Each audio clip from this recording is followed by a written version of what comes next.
As a young child, I loved to listen to my mom read to me. It was our nightly routine and something that I looked forward to.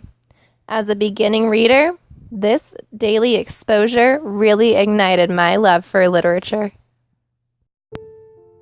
This love for literature continued during my early education years. I looked forward to reading time every single day.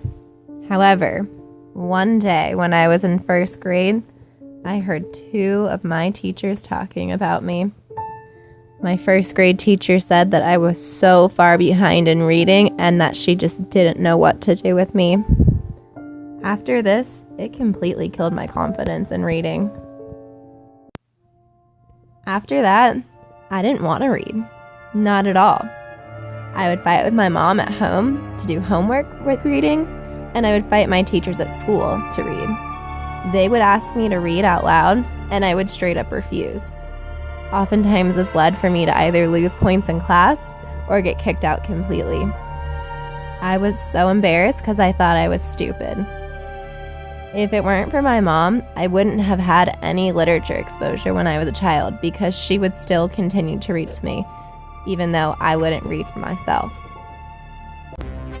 I continued to refuse to read throughout most of my public education. It got to the point where my teachers had pretty much written me off as someone who didn't care. But in all honesty, they weren't wrong.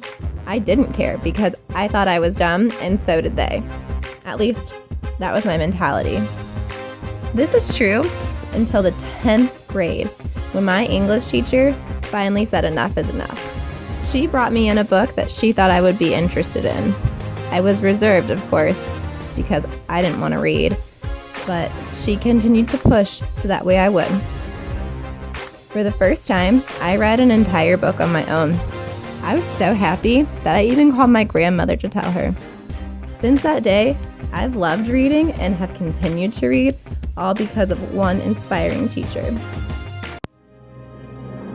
My experience with literature has really taught me a lot. I've learned to be accepting of all students at all levels and how important it is to encourage them in the process and progression of reading. Confidence is so important when it comes to reading. Clearly, I know that, and I want my kids to know that too.